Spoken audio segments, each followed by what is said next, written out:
ایک تیسرا سبب ہے، اس کی طرف ہماری توجہ نہیں جاتی، وہ ہے بیٹیوں کی پرورش اور ان کی تعلیم اور تربیت کرنا۔ سب سے پہلے تو یہ بات کہ یہ قاعدہ اللہ رب العالمین نے جو قرآن کریم میں ارشاد فرمایا، اس کو اپنے ذہن میں بٹھا لیں۔ وَلِلَّهِ مُلْكُ السَّمَاوَاتِ وَالْأَرْضِ يَخْلُقُ مَا يَشَاءُ يَهَبُ لِمَن يَشَاءُ إِنَاثًا وَيَهَبُ لِمَن يَشَاءُ الذُّكُورَ أَوْ يُزَوِّجُهُمْ ذُكْرَانًا وَإِنَاثًا وَيَجْعَلُ مَن يَشَاءُ عَقِيمًا إِنَّهُ عَلِيمٌ قَدِيرٌ، کہ زمین اور آسمان کی بادشاہت اللہ کے لیے، اللہ جو چاہتا ہے پیدا کرتا ہے۔ کسی کو چاہتا ہے لڑکی عطا کرتا ہے، کسی کو چاہتا ہے لڑکیاں عطا کرتا ہے، کسی کو چاہتا ہے لڑکے اور لڑکیاں دونوں عطا کرتا ہے،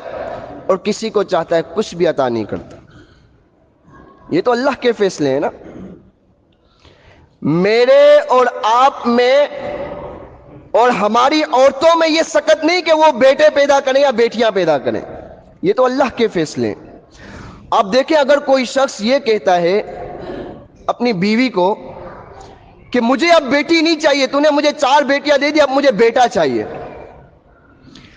نعوذ باللہ، وہ اللہ کے فیصلے کو اپنے فیصلے کو اللہ کے فیصلے پر مقدم کر رہا ہے۔ اتنی بڑی بات کہ اللہ نے اس کے لیے چاہا کہ بیٹی دے، لیکن وہ یہ کہہ رہا ہے کہ اللہ کا چاہنا غلط ہے، میرا چاہنا بہتر ہے کہ میرے لیے بیٹا ہونا چاہیے تھا۔ یہ تو اللہ کے فیصلے پر وہ فیصلہ مقدم کر رہا ہے نا۔ اور دوسری بات، آگے بات بیان کرنے سے پہلے دوسری بات بھی آپ کے سامنے ذہن نشین، آپ کے ذہن میں بٹھا لوں کہ بیٹیوں کی تعلیم اور تربیت، ہمارے نزدیک کیا ہے بیٹیوں کی تعلیم اور تربیت؟ کہ بیٹیوں کو نقاب کروا لیا،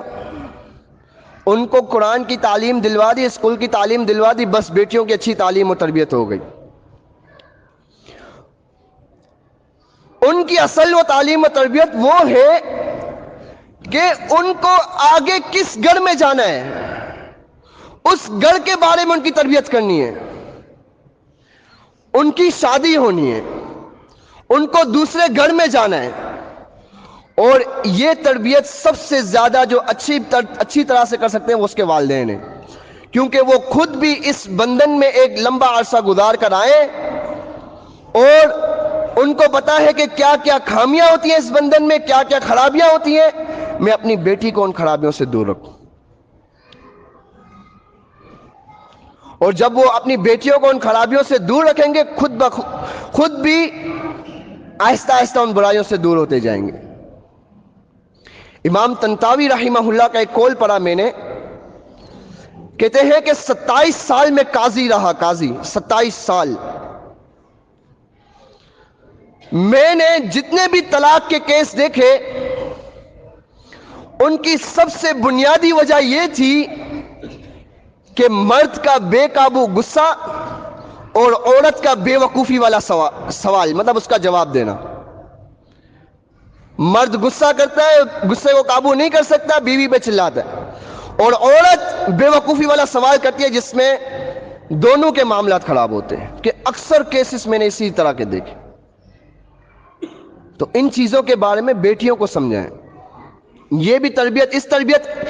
اس تربیت کا پہلو ہمارے ذہن میں نہیں آتا کہ اس طرح کی تربیت بھی ہمیں کرنی ہے بیٹیوں کی۔ ٹھیک ہے، قرآن پڑھائیں، اسکول کی تعلیم دیں، ان کو حجاب کا درس دیں، لیکن یہ تعلیم و تربیت بھی ان کے لیے ضروری ہے کہ ان کو شادی کے بعد ایک دوسرے گھر میں جانا ہے، وہاں پہ کیا معاملات ہونے ان کے سامنے، انہیں کس طرح سے ہینڈل کرنا ہے، یہ تعلیم و تربیت بھی ان کے لیے ضروری ہے۔ اور جس کو اللہ تعالیٰ نے بیٹی جیسی نعمت سے نوازا، اور اس نے اگر ان کی اچھی طرح سے پرورش کی تو وہ خوش ہو جائے، ان کے لیے اللہ کے نبی صلی اللہ علیہ وسلم کی بشارت ہے، من ابتلی من هذه البنات بشیء فاحسن الیہن کن له سترا من النار، کہ جو شخص ان بیٹیوں کی وجہ سے آزمائش میں ڈالا گیا اور اس نے ان کے ساتھ نیکی کی، تو یہ بیٹیاں کل قیامت کے دن اس کے اور جہنم کے درمیان پردہ بن جائیں گی۔ اور جس کو اللہ نے ایک بیٹی دیے یا دو دیے یا تین دیے تو وہ ان کے درمیان عدل بھی کرے۔ سیدہ عائشہ رضی اللہ عنہا فرماتی ہیں کہ میرے پاس ایک عورت آئی، مسکینہ عورت، اس کے ہاتھ میں دو بیٹیاں تھیں، میرے پاس 3 کھجوریں تھیں، میں نے اس کو وہ تینوں کھجوریں دے دی۔ اس نے ایک ایک کھجور اپنی بیٹی کو دی، 2 بیٹیاں تھیں، دونوں کو ایک ایک کھجور دی،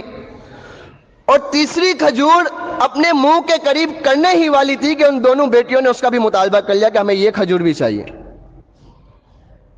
عائشہ رضی اللہ عنہ کہتی ہیں کہ میں نے اس عورت کو دیکھا، اس نے اس کھجور کے 2 حصے کیے اور ایک حصہ اپنی اس بیٹی کو دیا، ایک دوسرا حصہ اس بیٹی کو دیا، عدل کیا اپنی دونوں بیٹیوں کے درمیان، کسی کا حق نہیں مارا۔ کہتی ہے میں نے اللہ کے نبی صلی اللہ علیہ وسلم کے پاس اس عورت کے اس عمل کا ذکر کیا تو اللہ کے نبی صلی اللہ علیہ وسلم نے فرمایا کہ تحقیق اس عورت کے اس عمل کی وجہ سے اللہ نے اس پر جنت کو واجب کر دیا، یا پھر اللہ کے نبی صلی اللہ علیہ وسلم نے یہ فرمایا کہ اس عورت کے اس عمل کی وجہ سے اللہ تعالیٰ نے اس عورت کو جہنم سے نجات دے دی۔ تو یہ 3 اسباب تھے جن کی طرف ہماری توجہ نہیں ہوتی، ہم ان کو ہلکا محسوس کر رہے ہوتے، اور جہنم سے آزادی یقیناً ہماری کامیابی اصل